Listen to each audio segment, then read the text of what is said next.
Hello everyone, I'm Leslie Cornwell, Certified Nurse Midwife with Empowering Midwifery Education. This next section has to do with types of business entities.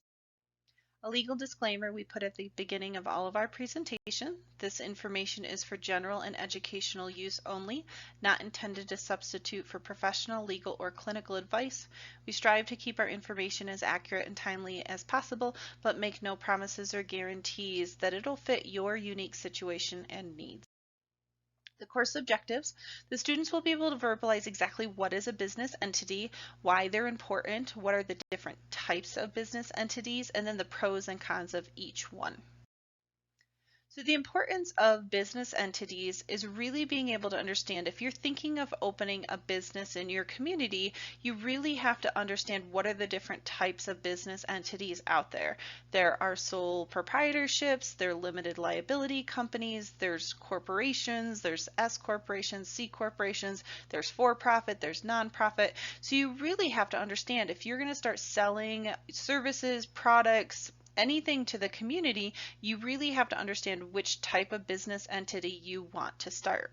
So it's a great way for us to understand the tax reasonings, the structure, the pros and cons, short-term, long-term of each of these. And a lot has to do with taxes and vicarious liability and the way you're structured under the tax coding.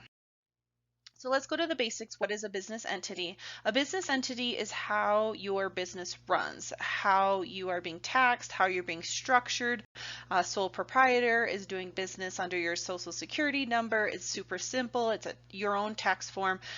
You are the business. And that's where a lot of midwives will start, but I try to challenge midwives not to start that way because there's no protection from you in the business, and you're actually paying a lot more in taxes being a sole proprietorship versus just transitioning right away to a limited liability company. And we'll talk about that a little bit more. So a business entity is an organization of you, a group of people doing specific business activities under a trade, under a service line, under a business entity to the public. And each one has different taxation subjects. So sole proprietor is the simplest. It doesn't have to be filed with the state. You just do it under your own personal tax returns. It's your social security number. I don't encourage it for midwives. It works great if you're doing Etsy. It works great if you're doing some simple thing that's low risk, small scale side hobby income stream. There's no vicarious liability protection. There's a lot of tax savings that you're losing when you start a midwifery practice. Most states, it's pretty affordable to start a limited liability company, and I strongly encourage midwives from day one to switch over to that option.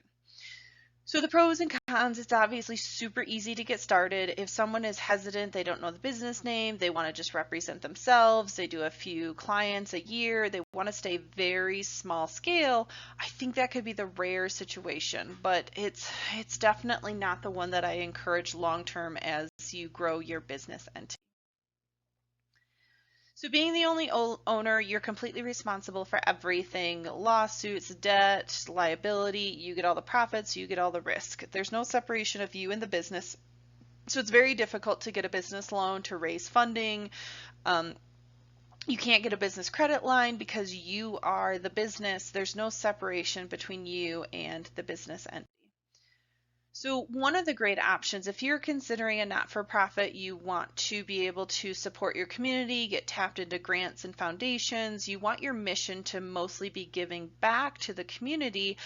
This is a lot of larger scale healthcare facilities, universities, hospitals, charities, foundations, federally qualified health centers, anything having to do with a good chunk of your mission is giving back to the community. You get a lot of tax exemptions when you do this direction. You got a lot of perks, but you also have a board of directors making decisions versus you are the ultimate owner. You could start a nonprofit and your board could eventually fire you and transition and do what the majority want to do. So it's all a matter of your goals and what you want to accomplish short-term, long-term. I challenge a lot of midwives to start a for-profit corporation. And then once you get enough funding and excess cash flow, a non-for-profit, a foundation, is a great way for you to filter some of those profits, do some tax savings with your other business, and then be able to start it. When you start a not-for-profit first, you're very dependent on the grants and the foundation funding versus you could be with your other business entities that foundational support to the nonprofit. So there's pros and cons of all the different ways to start things. It really just depends on if you want to be able to start this entity for profit, serving the community. You're the sole owner. You are the one that makes the decisions. You're the one that determines the fee schedule, the mission, the vision, what projects you're going to work on, versus a nonprofit is run by a community. It's run by a board. It's a more team approach decision making. So even though something is for profit, I mean, a nonprofit still wants to make money because they've got to be sustainable long term, but a for-profit's primary goal is to create value for a community, make money for the business owner/owners. It's got a little more flexibility where you can have family and friends be investors, be part of the partnership. A nonprofit, they can donate more to and get tax exemptions. So there's really pros and cons to both directions. You just have to determine what type of mission, vision, what type of practice you want to have short-term, long-term. So there's different types of for-profit corporations. There's the limited liability, there's the C corporation, there's S corporation, and they all have their pros and cons. So anytime you're doing a for-profit, there's taxes. You get more tax deductions. You don't get to do grants. You don't get to do a lot of the exemptions. You don't get perks for your people that donate. You have pros and cons. You get more decision making, but you've also got some tax deductions that you wouldn't be able to do with a nonprofit. You really have to determine, especially when you're doing an S corporation, C corporation, there's dividends, there's shareholders, there's additional complexity to it.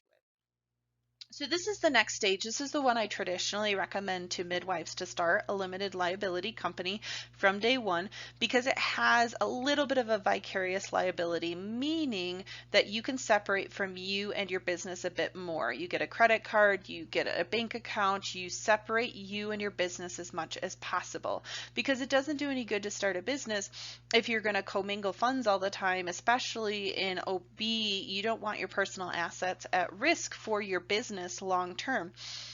It is harder when you are solo and you're the business owner because they can sue you and your company, but our whole stress is we want to get you in stages. We want to reduce the risk as much as possible. So a limited liability company is a great way to do that. You're going to get a tax ID number, an EIN with a federal level. So you're going to separate yourself from your business. It's still simple tax filing. You can put a tax form with your LLC under your personal taxes. You don't have to have a totally separate tax filing like you do for a C Corp and an S Corporation, which will keep your accounting costs down and complexity. But it's got additional tax deductions and things that you can utilize in an LLC that you wouldn't be able to with a sole proprietorship. So the pros and cons, as best as your ability, it just depends on the situation. You can separate a bit more the personal risk to your business versus sole proprietorship. It just depends on what you're being sued for and what the issue is, because with OB care and maternity care services, if it's directly something you did and you're the owner, they could theoretically sue you and the business, versus it's the team, it's the business, the building had an issue. It just depends on what the reasoning is for the lawsuit. You can choose to file as a partnership, a single member LLC, a corporation. We'll talk more details, the difference between an S corporation and C corporation. So this is the simpler version. There's some states that have L3Cs. There's some states that require you to do a PLLC. So you really need to know your state regulations. They're just variations of an LLC, and all of them have slightly different tax ramifications. That's why it's really important to have an accountant and a lawyer on your mastermind team for day one, because they're going to help you in your local situation, which business entity and stages you're going to want to do, because you'll figure out that typically you don't stay in one business entity forever.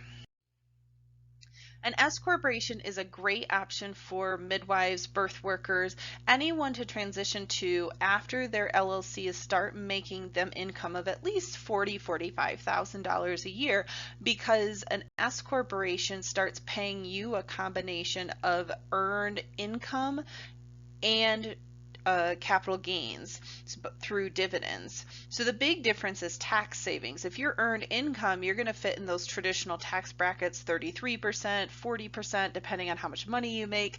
When it's a S corporation, you have the advantage of significant tax savings. The more money that you make, the more tax savings you're going to have, because you're now paying yourself with a combination of dividends, stock holdings from your company, which is a capital gains tax of 15% at this point, versus everything is earned income. So you're going to have a hybrid between the dividends and earned income with an S corporation. You usually want to wait till you're $45,000 of earned income, because you do have a little bit more accounting fees each year, because you have to separately file your taxes, and it costs a little bit more. So you always got to do that risk benefit.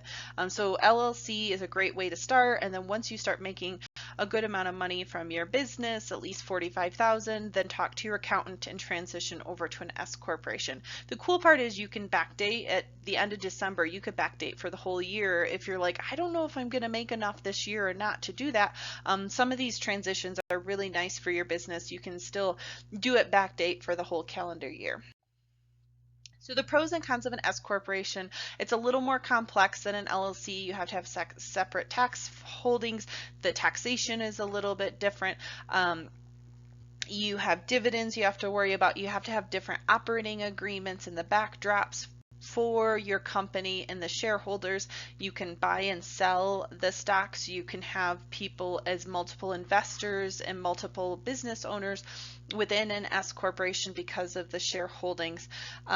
With an S corporation, the downside is it's just got a lot more complexity to it, more regulations, more accounting things, more things you've got to comply with and be very familiar with bylaws, boards, shareholder meetings, voting rights of whoever are the members of the S corporation.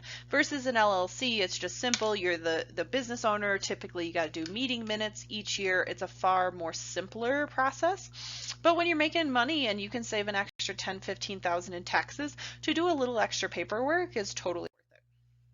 So a C corporation is an interesting one. I'll still bring it up to you, but it's extremely rare that I see midwives would even consider this option. C corporations tend to be public holdings, large business entities, at least 500 employees. This could be a birth center franchise. This could be a healthcare organization.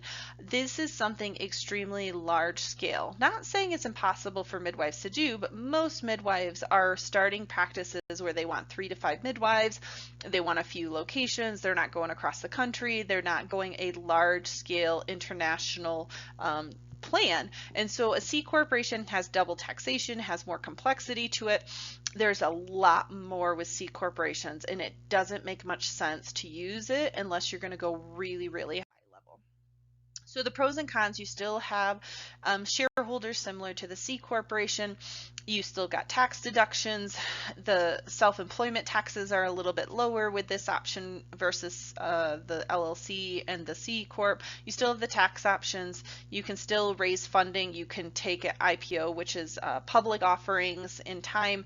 It's a more expensive startup option. You need to have, you'd be talking multi-million-dollar deal needs to occur to even consider doing the C corporation to start up, because it's many times $10,000, $15,000, $20,000 for just the filing and all the paperwork to get going. And many midwives, it just doesn't make cost-effective sense to start their practice this way.